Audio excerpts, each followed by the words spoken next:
see you. Angel Bush, your 15 Minutes Radio Network. All right. Is this your first Mega Fest? Yes, it is. What's the experience been like for you? I love it. We're all so excited. Me and my whole crew is like so excited to be here. So I'm looking forward to it. So far, so good. Good. Well, tell us, Jennifer, prior to auditioning for this part and filming the movie, what was your understanding of Winnie's life and her struggle? You know what? I didn't have one. I just knew of her name. Once I read the script, then that's when I realized, like, wow, I guess I didn't know her at all. You know, I was very surprised that I didn't know anything about her.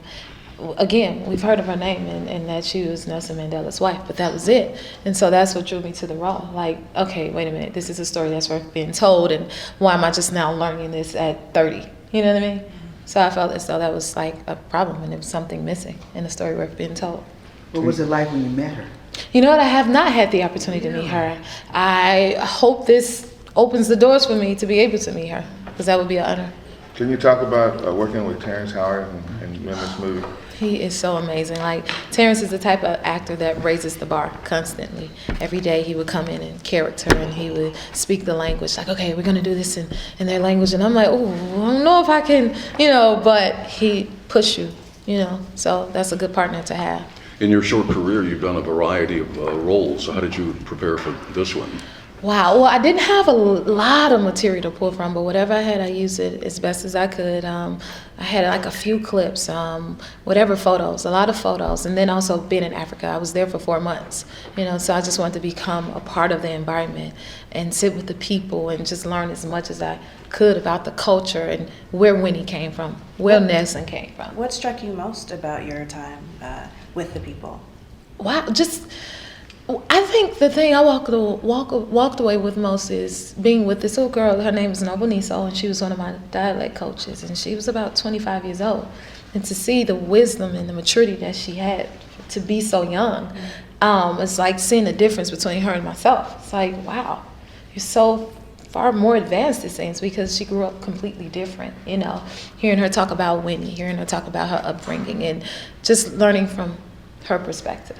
Did you bring your son with you when you shot? No, he wasn't old enough to come. He was only like maybe about 7-8 months. He at least needs to be 1 to be vaccinated, so he wasn't able to come. Was there a scene in the movie that gave you more insight into the struggle of apartheid? Whew. I don't want to say almost all of them, because again, I had no idea, one, that all of that was going on, and then it wasn't that long ago. Like, learning that, like, oh my God, so this was happening when I was about 12 or 13 years old. That's a lot to take in. Like, it was a shock, to learn of those things. So almost everything, I would say, almost all of it. Can you relate from growing up in Chicago and seeing, after being connected with those kids, and we got all this high technology, and over there they're just grateful to be able to go to school and life and everything? Yes, that blew me away. Like, when we were in, was it Transky, I believe? We would film like in the heart of Africa, like where the tribes come from, and they still live according to their custom. And I wanted to give them things. So I saw a little boy, and he had a stick with a bottle at the end of it, and that was his little car. And I was like, oh my God, like, wow. One, it was amazing to see they made their things. And then another day I saw a little baby about the age of 2 years old, and she was by herself on the side of the road washing herself up at the river. And I'm like, oh my God, my 1-2-year-old is at home being taken care of by his grandmother or his father, and here we have this 2-year-old, and she's at the river by herself washing herself up. Like, seeing things like that, I would give them little gifts, like, okay, go buy all the basketballs or balls or little toys they can play with, they can, have. And to see how grateful they were. One day we gave them all shoes and things like that. And this one woman fell on her knees thanking us for a pair of shoes.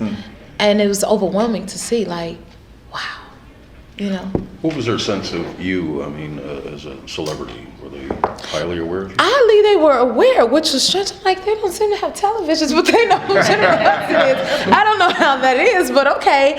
But I guess mainly maybe radio. I don't know, but I still haven't figured that part out. But it was such an interesting experience because we spent our time all over, from Soweto to Cape Town to Pretoria. I actually went to Robben Island, to Nelson Mandela's actual cell, things like that. I was told at one point that where I filmed the solitary confinement scenes was the same prison that Winnie was in. So to actually be in those spaces and places, and like, it was like overwhelming at times. You know? Speaking of overwhelming, can you talk about Bishop Jakes when they reached out and how you were able to be a part of this? What does that mean to you, Jakes? I think that is so amazing. I'm so glad. I always said, like, it's a great project. It just needs to be in the right hands. And I do believe that, you know, it's in a good place. So I'm so grateful for that. And again, so honored to be here. Coming from American Idol and just being a girl with a big voice, a big heart, and a lot of big ambition, to having this arc where you are an award-winning superstar that's connected to some of the biggest people in the world. I mean, from Bishop Jakes to Oprah on down. How does that feel? Do you still have those moments like, these are my friends, these are my peers, these are people whose numbers I have in my cell phone? Yeah, that's why I'm looking at you like that now. Like, you're not talking about me. I really have those moments, but it's a blessing to be able to be under these people's wings and to learn from them, you know. And I don't take anything lightly. Like Oprah, like Mama, oh, I'm listening. You know, I'm always trying to learn from them. And again, I think it's an amazing honor and a blessing. Was there a moment that changed you as you were filming? Wow, I definitely feel as though I've been changed, that's for sure. It was almost 3 years ago, so it's hard to remember. But I know one thing for sure. It made me, for some reason, appreciate freedom so much more. Like, it had a new meaning to me when I came back home. I'm like, I don't feel like I was free before or knew what it meant, you know? And so coming home after experiencing that for 4 months, it changed me in that way to appreciate freedom that much more. Have you done any research or learned about your own African heritage as a result of this? You know what? I have not, but I think I will. It does make you want to like learn more about stuff like that. Like, I would sit and talk to all the different girls because they have over 11 different tribes, I want to say. So I would sit and say, what tribe are you from? You know, and just pull them all out and learn from each of them about their tribes. And I'm like, what tribe would I be from? I think they said I would probably be from the tribe of Xhosa or something like that. I don't know. That's what I came up with. And what about, what are you teaching your son about Africa now, since you did not learn a lot when he has yet to go. And then, you know, his father is from Kenya, Africa, originally. So their last name is Kenyan, and it's Otunga. So that's another part of my connection to Africa as well, and also wanting him to learn more and more about it. And so I really want to take him back so he can really like touch it, see it, feel it, and experience it. And that's part of the blessing of being in the type of position I'm in where I can expose him to, you know, more things in life in that way. In portraying Winnie, what did you learn about the strength of her as a woman? Whew. Oh my God, I think she is one of the most powerful, strong women ever. Like, to see the fight that she had in her, like, she could have walked away. Mm-hmm. And if she did, what would that have done for all of us? You know what I mean? Mm-hmm. Like, or what would have happened? You know, and to see that she kept going. I remember somewhere in there she said, you know, I married the struggle.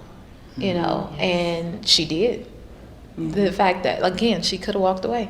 Mm-hmm. Are you disappointed that she, as far as I know, she hasn't seen the film or has not approved of it? Mm-hmm.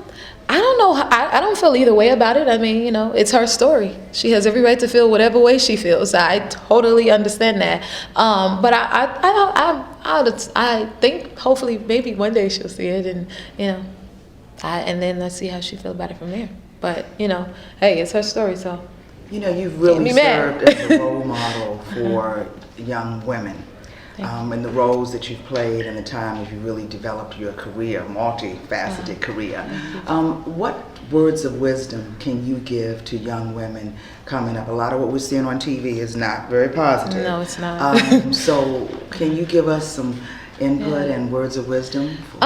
You know, and that's what drives me to do roles and things like this. It's like, these are the things that matter. It's things with substance, and it's stuff with history and things that matter. And it's about that and learning from your elders and paying attention and listening. And being exposed to that, you know. So if I can just encourage and continue to encourage things like that, positivity and great leaders, that's what it's about, because that's what we need. And that's why I think young women should definitely go see a film like this, because it represents strength. It represents womanhood, and it shows what one person's strength can do, all the difference it can make. Again, think about it. If she walked away, then how different would life be right now, you know, for so many? And it's important to know that each of us matter, and our choices and our decisions, what we do, it affects us all, you know? What about future movies? Have you had any offers for upcoming movies for 2014 or 2015? Well, right now I'm in my season of music, so it shifts. It shifts. Right now I'm currently recording my third album, which will be out probably later this year. So last summer it was all about filming. I'm like, I don't want to sing, I want to film. So now we're in the wing of music. So we'll pick up and see what films are out there. What's the feel of this new record? The feel of this, I want everyone to be Jenniferized. Now, Jenniferizing is this, where I want you to feel like as if you're sitting in a room with me, as if you're getting to know me. You know, music should be intimate and personal, and I want people to feel like they're walking away with a piece of me, or as if they spent time with me. And feel good. It's a feel good. I want people to feel good and all of that. So it's a bit of everything, but I call it Jenniferizing. And you've collaborated already with Neo and Fantasia and people like that in other projects. Any collaborations on this upcoming record? Let's see. I don't know if I just got out of the studio with Babyface. I worked with him a bit, which I'm extremely excited about because I'm a huge fan. I've worked with Pharrell, Timbaland, Diane Warren, of course. I forget, Jerry Wonder. I also work with the artist by the name Molly Music, whom I love. So again, we're at the tail end. We're almost done, but we'll see like who I end up collaborating with. Because we are. Jennifer, you said that last year you didn't want to do any singing, but you did sing in one of your films, Black Nativity, and we saw the scenes last night, and we were blown away by it. Tell us a little bit about that experience. Oh my God, that was great. Now, what drove me to do that was I feel as though we don't have enough family films or things that draws family together, and I love to see people come together, family, friends, everyone. And so this is definitely a project for that. And then I'm also a holiday fanatic, because I was like, I don't want to do any more musicals, but then I was like, okay, I could do this one because it has all those elements in it that brings people together, that can, you know, sit on the couch and listen to music and watch a film or go to the movies, and brings the family together. So in that project, you have the different genres of music, from hip hop to alternative to gospel. I mean, you have Nas rapping 1 second. I've never heard of a version of Silent Night the way we did it in that film. You have Forrest Whitaker, who plays my dad. He's singing in it. Angela Bassett is singing in it. I think it's going to be great. So I'm super excited about that. You mentioned Molly Music a while ago. Have you had any gospel artists, or will you put an inspirational gospel song on this project? I will not have an album unless there's a gospel song on it. All right. That's mandatory for all of my albums. So, what is the gospel song? I'm tired. I don't know what song, because the last album I did a song my grandmother used to sing back in church, which was an old hymn called Jesus Promise. So I'm searching for the moment for this album. And then the other one, I did a country song called Believe. So this one, it's very dear, so I'm like, what is it going to be this time around? But it will definitely be a gospel song on the album. Let us know, we'll play it. Oh, yes. You mentioned musicals. You were on Smash, and everybody's always asking, are you going to go to New York and do a Broadway show? I would love to. That's a dream and a goal of mine, but just let me get a little bit older, because I'm used to moving around. And I started out doing theater like on a Disney cruise ship, so I know what that lifestyle is like. Right. And I'm not ready to be that confined yet. But when I am, I will be there with bells on, singing whatever they want me to. How important is the timing of the release of this movie in light of what's happening? I think it's so interesting, the timing. Like, again, this film was done 3 years ago, and now it's here at a time like this, and I think we all know what that means. So it must be needed. I think, it must be like designed or something and meant to be. Yeah, it seems to me. Right. Yeah. You're a huge fan, Jessica Reedy. She's been talking about the release of this movie and how you have impacted so many lives, especially from you being on American Idol, but the deposit that you made into those coming behind you. Wow. What does that mean for you to be that type of an icon for those who are rising up? Wow, if it helps bring out talent like Jessica Reedy, yes, I love it. She is amazing, and she's an inspiration to me as well. But again, I didn't realize that's what was happening, but if I can be like that example to bring and breed and help bring out other talent like that, then I'm all for it. Because I'm a huge fan of hers, for sure. Speaking of American Idol, what are your thoughts on what's going on there, and why aren't you a judge? It was rumors of me being a judge, but that's what the rumors. But I don't know. I think American Idol's just figuring out their kinks. So, hey, they've been around for almost 20 years it seems at this point. If you could choose a judge for the show, who would you think would be ideal? Wow, I think it should be the original judges. That's what I think. That's how I honestly feel, because that's a television show that's pretty much been dear to us all for a very long time, and you're letting that into your homes. And so it's kind of weird when it's like, okay, now who's this and who's that? They're staple faces of the show, and why would you want to fix something that's not broken? Have you been approached about being a judge? And if approached, what would you say? Well, obviously, my name was tossed out there a couple of times about it, but I'm like, wow, I never would have guessed that coming from the show, that one day I would be looked at as a potential judge. That alone is like an honor. But you're saying they haven't actually contacted you? I didn't say that. Well, what are you saying? It's an honor to be considered. That's what I will say. We've talked about everybody, but can you talk about your role with First Lady Michelle Obama and President Obama? Because I saw you when we was there at the inaugural ball and everything. Could you talk a little about that? I love them. I just love people. I love to see people's hearts, and they are true people, and that's what I respect about them most. And just to be under their wings and to have Michelle as a First Lady and Obama as the president is just amazing. So I support them in everything that they do. I hope that Hollywood calls you, and when they do the movie, they say, let you be Michelle Obama. That's some more huge shoes to fill. Oh my God. Well, you look great. Thank you. Thank you. Yeah, your campaign is still? Yes. Okay. I think another commercial will be out in the next, probably tomorrow. Wow. Yeah, we just filmed, spot for that, so that as well. Yeah.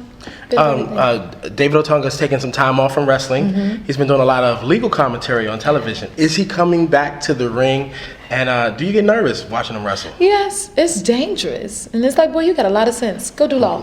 But I love him in the law ring. It's so interesting, and I'm watching every inch of it. He went to Harvard Law School, my fiance. So I support that. But again, I'm a person about dreams. So if that's whatever makes him happy, hey, do it. Speaking of dreams, for young people who have dreams, and sometimes they get impatient because they want it to happen quickly and overnight. Can you talk about your journey and how were there times where you had disappointments or had to be patient? Well, first of all, I always say if it's not worth working hard for, it's not worth it at all. That's what my mother always taught us. So you're going to face those things. And if you don't have struggles, there's something wrong. So I like a battle, and it makes it worth it in the end. And, nothing happens overnight, no matter how it looks. Like for myself, I started on Idol. People are like, oh, it just happened overnight. No, I started at 7 years old, and I said, this is what I want to do. And I kept my focus on it. And I always say, if you keep at it, it has no choice but to give in. So you just got to keep going. If you really want it, you would, Talk about Idol, because it seemed like every song you sung, the anointing was in it. Thank Did you realize that? Did you understand that was coming through our television screens? I don't know. I just, I always say if God has placed me here, I have no choice but to be prepared. Amen. And I just went into it. I never tried to second guess anything. And I say, just use me, have your way, and just walk into it, And how does it feel to be able to talk about God on the platform that you're at? It's not too welcome. But hey, that's something that comes along with me, and I'm always there, to acknowledged. And that's important to me. So I can't speak for anyone else, but they know it's coming if Jennifer's coming. Yes. It's so needed, and we appreciate it. Thank you. Thank you. This is Jennifer Hudson. This is your 15 Minutes Radio.